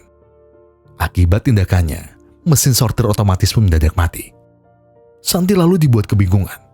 Mengapa mesinnya bisa berhenti? Namun semua pertanyaan itu terjawab saat Ruji memberitahu bahwa pengkhianat yang sebenarnya adalah anak buah terbaiknya. Di hadapan Santi, Ruji, dan Xiaoyu, Lee Nuk hanya bisa bungkam saat mereka bertiga mencecarnya dengan semua pertanyaan. Hingga saat Santi bertanya alasan di balik perbuatan Lee Nuk, ia hanya bisa berteriak putus asa. Lee Nuk bilang bahwa ia tak punya pilihan lain. Ia tak mungkin bisa mengobati sang ibu jika hanya mengandalkan gajinya dari tempat ini. Dan lagi pula mau Lee Nuk berkhianat atau tidak, kantor ini lambat laun juga akan bangkrut. Mereka bertiga pun bergantian tertegun dan diam tanpa sepatah kata. Hingga akhirnya Xiaoyu pergi dari sana. Namun Ruji masih bertahan. Dengan lembut ia bilang bahwa mungkin ini semua salahnya. Mungkin juga karena Ruji terlalu keras kepada Lee Nuk. Ruji hanya bisa meminta maaf dan berharap Lee Nuk dan ibunya bisa hidup bahagia. Jadi sebelum diriku memanggil polisi, cepatlah pergi dari tempat ini. Akibat alat sortirnya rusak, seluruh karyawan yang ada pun semakin kewalahan. Apalagi karena pesanan yang membludak. Dengan penuh kesadaran, lagi-lagi Santi membuat sebuah gebrakan. Ia meminta karyawan yang ada memanggil sanak saudara ataupun teman yang bisa membantu mereka. Dan setiap yang bisa datang membantu akan mendapat bonus 1.000 baht per orangnya. Xiaoyu jelas kaget karena ia tak bisa mengeluarkan anggaran sebanyak itu. Namun tenang, karena itu adalah urusan Santi. เดี๋ยวผมเอารถผมไปขาย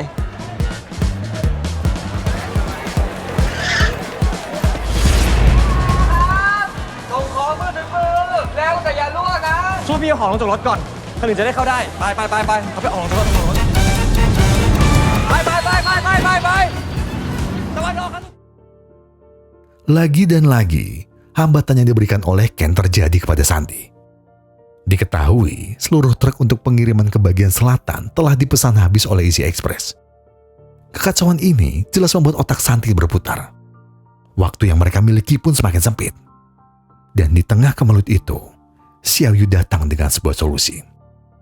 Jika tidak ada truk, mereka masih punya satu jalan, yaitu dengan pesawat. แต่คุณบอกว่าเงินเราไม่เหลือแล้วไง กับ CEO เผาเงินแบบคุณจะต้องปรับตัวไงยังเหลือ Sesampainya Xiaoyu di bandara, ia langsung beritahukan Santi nomor penerbangan yang ia pesan. FX186. Santi lalu mengumpulkan semua orang untuk mencatat baik-baik nomor itu, agar mereka tak salah mengantarkan paket-paketnya. Dan sebagai pemimpin, Santi akan selalu mendampingi orang-orangnya hingga titik darah terakhir. Ia pun ikut ke bandara dan memastikan semua barang yang dikirim utuh tanpa cacat sedikit pun. Namun di sisi lain, ternyata pengkhianat di perusahaan Santi bukan hanya Lee Nuk. Tiba-tiba Ken mendapat kabar dari seseorang yang memberitahu nomor penerbangan Thunder Express. Tanpa membuang waktu, Ken meminta bantuan sang ayah untuk memblokir penerbangan itu. Kanan pun langsung pergi menemui seorang teman, yang ternyata adalah pemilik maskapai yang Xiaoyu pesan. ร้านสวยนะนาวิน อ้าวพี่คณิน เกี่ยวกับสายการบินคุณ Gangguan Santi kembali muncul. Di saat genting seperti ini, tiba-tiba diadakan pemeriksaan. Untungnya semua armada yang berangkat tak mengalami kendala berat, kecuali satu truk yang diisi oleh Tong dan Andri. Diketahui bahwa Andri kelupaan membawa surat izin truk tersebut. Hal itu menyebabkan Andri dan truknya tak boleh pergi dari sini, kecuali barang-barang yang ada di dalamnya. Buru-buru, Santi mengabarkan Ruji untuk mengaktifkan protokol darurat dari aplikasi yang ia buat. พวกมึงเปิด SOS แบ็กยาเลย โอเคพี่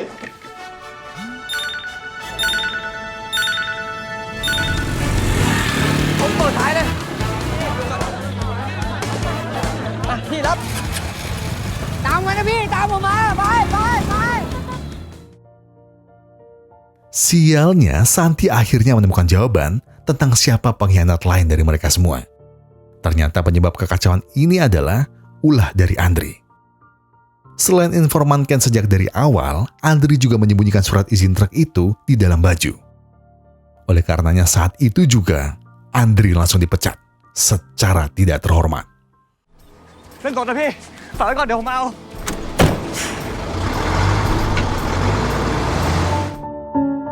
Walau perasaannya mulai kalut, Santi tak mau berhenti. Bahkan saat halangan kembali datang hingga membuat truknya terguling, Santi akan tetap berdiri. Selama tangan dan kakinya bisa bergerak, itu lebih dari cukup untuk Santi membawa paket-paket ini. Namun tak berselang lama, sayup-sayup dari kejauhan, terdengar gerombolan motor yang mendekat. Dan ternyata itu adalah Wahyu dan geng motornya dulu. Walau Wahyu masih sakit hati dengan keputusan Santi dulu, baginya, Santi tetaplah masih saudara. Jadi, jika sampai Santi membuat keputusan bodoh lagi, mereka tak akan segan menghabisinya.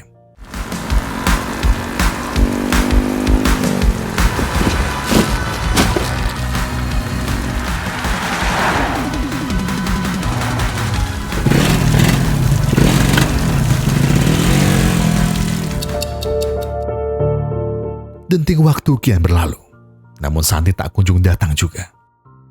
Tong yang melihat Wahyu datang bersama gengnya pun merasa berterima kasih karena Wahyu telah menjawab panggilannya.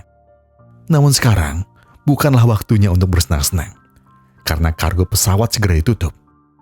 Oleh karena itu setibanya Santi di sana, Xiaoyu bilang bahwa mereka harus bawa barang-barang ini ke pesawat secara mandiri.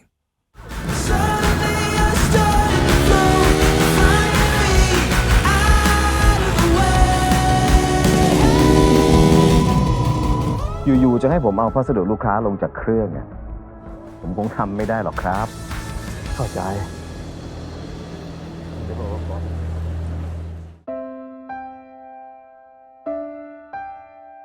Setelah memesan tiket pesawat, di depan pintu keberangkatan, Santi mengucap terima kasih. Terima kasih atas kerja keras Xiaoyu selama ini.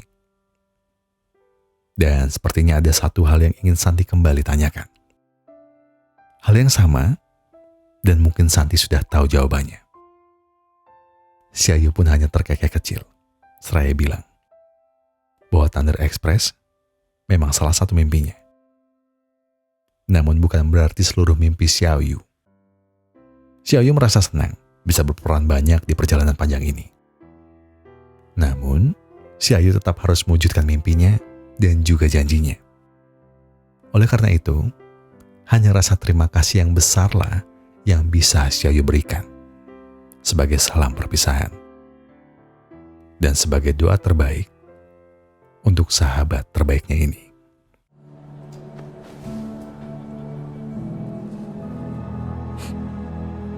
Nung Philo.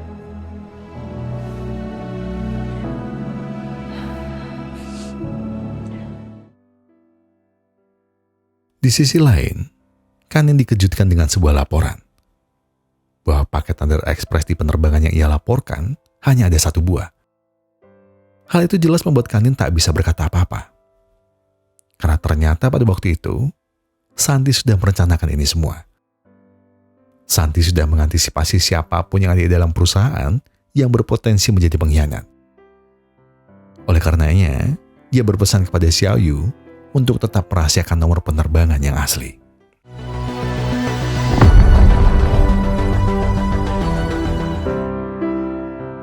Singkat cerita, Santi pun telah tiba di lokasi tujuan. Dengan mobil sewaan, Santi mengirimkan semua paket yang ia bawa. Namun sayang, tiba-tiba Santi ambruk. Ia pun terpaksa dilarikan ke rumah sakit dan hampir saja melewatkan hari yang sangat penting. Ruji dengan marah-marah meminta Santi untuk segera masuk ke Google Meet karena pihak Mali akan mengumumkan pemenang dari sayembara ini. Dengan bermodalkan laptop pinjaman, Santi menahan perih dan lara yang ia rasakan. Begitu pula dengan Xiaoyu dan Ruji. Bersama seluruh karyawan, mereka semua menanti hasil yang akan diumumkan dengan degupan hati yang sangat kencang. อยู่ในกล่องนี้แล้วค่ะ เดี๋ยว อยู่นี่แล้วค่ะ และผลคะแนนได้แก่ Congress ค่ะ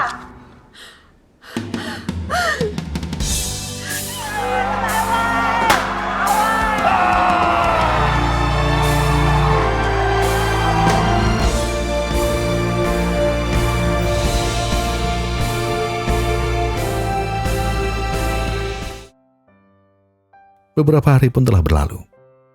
Sejak pengumuman itu, kini Easy Express mulai berhenti beroperasi. Itu semua disebabkan oleh Ken yang telah mengundurkan diri dari perusahaan. Ken bilang kepada ayahnya bahwa memang ternyata Santi lebih hebat darinya. Mungkin memang Ken hanyalah anak manja yang selalu bersembunyi di balik bayangan sang ayah.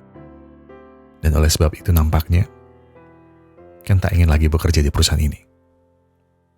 Ken tak ingin lagi berada di balik bayangan ayahnya dan ingin membangun sesuatu dengan tangannya sendiri yang kurang lebih seperti yang Santi lakukan. แม่งเสือกลาไม่ได้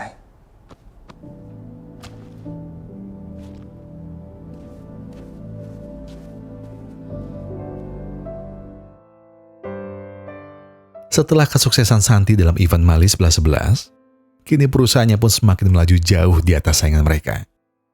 Namun sayangnya, kini Santi harus menjalani hari tanpa ada lagi tawa dan senyum manis dari Xiaoyu. Karena sekarang Xiaoyu telah kembali ke Cina dan memenuhi janjinya untuk menikahi Liam.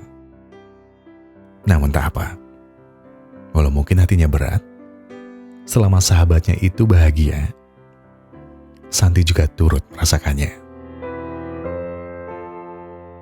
Dan di tengah momen itu, Ruji tiba-tiba menyodorkan tangannya dan bilang bahwa ia sangat bahagia karena Santi dulu telah memaksanya. Ya walau mereka mengalami semua ini dengan aneh, namun yang harus Santi tahu, Ruji belum pernah melakukan kerja sama dengan orang segila Santi. Dan jika hari itu dirimu tidak memaksaku, mungkin seumur hidup aku akan menyesali semua keputusanku. Dan terima kasih kawan. Jika hari itu dirimu tak muncul, mungkin aku hanya akan membusuk dan hilang seperti debu. Jadi mari kita besarkan lagi kerajaan yang sudah kita bangun ini. คนอย่างมึง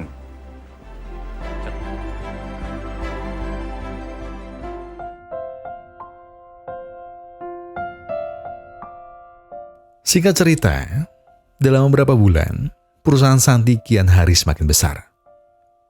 Bahkan Thunder Express digadang-gadang sebagai perusahaan unicorn pertama di Thailand dengan valuasi lebih dari 30 miliar baht atau sekitar 487 triliun rupiah. Kini Santi telah mencapai segalanya. Kini Santi tak lagi bisa dicaci. Kini Santi telah membuktikan bahwa usaha keras dan perjuangan tanpa hentinya benar-benar membuahkan hasil. Dan di hari itu, Santi mengundang ibunya untuk datang ke kantor. Sang ibu pun hanya bisa terperangah melihat kemegahan kantor yang Santi miliki. Seraya menatap dalam sang ibu, Santi bilang bahwa sekarang ia sudah sampai. Santi juga berterima kasih karena sang ibu telah mendidiknya dengan sangat baik. Walau dulu hidup mereka begitu sulit, walau mungkin mereka tumbuh tak sebahagia keluarga lain, dan walau mungkin mereka tumbuh dengan penuh hinaan, tapi sekarang aku sudah sampai. Dan aku sangat ingin ibu melihat ini semua secara langsung. Ibunya pun hanya bisa terdiam. Dan lalu ia menatap wajah anaknya, seraya bertanya, "Apakah dirimu lelah, nak?" Tangisan Santi pun pecah. Ia tak bisa lagi menahan air mata bahagianya saat si ibu akhirnya bisa melihat bahwa Santi sudah menggapai mimpinya selama ini. Santi hanya bisa menangis di depan sang ibu. Tak ada lagi kata, tak ada lagi kalimat yang bisa ibunya ucapkan kepadanya. Karena satu-satunya hal yang bisa terucap saat itu hanyalah แม่ภูมิใจในตัวลูกมาก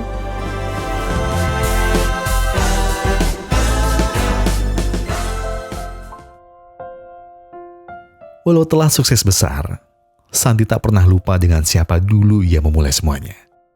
Hari itu, Santi pergi mengunjungi Xiaoyu, yang kini telah hidup bahagia bersama Liam. Ia juga dikaruniai seorang anak. Dan di momen itu Santi memberikan Xiaoyu sebuah cek. Nilainya tak seberapa. Namun Santi bilang, setidaknya ia ingin melunasi janjinya dahulu, bahwa dirinya akan membantu Xiaoyu membayar hutang sang ayah. Xiaoyu hanya bisa tersenyum geli, karena ia tak butuh uang ini. Karena bagi Xiaoyu, bisa melihat sahabatnya lagi yang masih sehat sampai sekarang, sudah lebih dari cukup. ผมไปก่อนนะ ผมมีประชุมกับนักลงทุนต่อ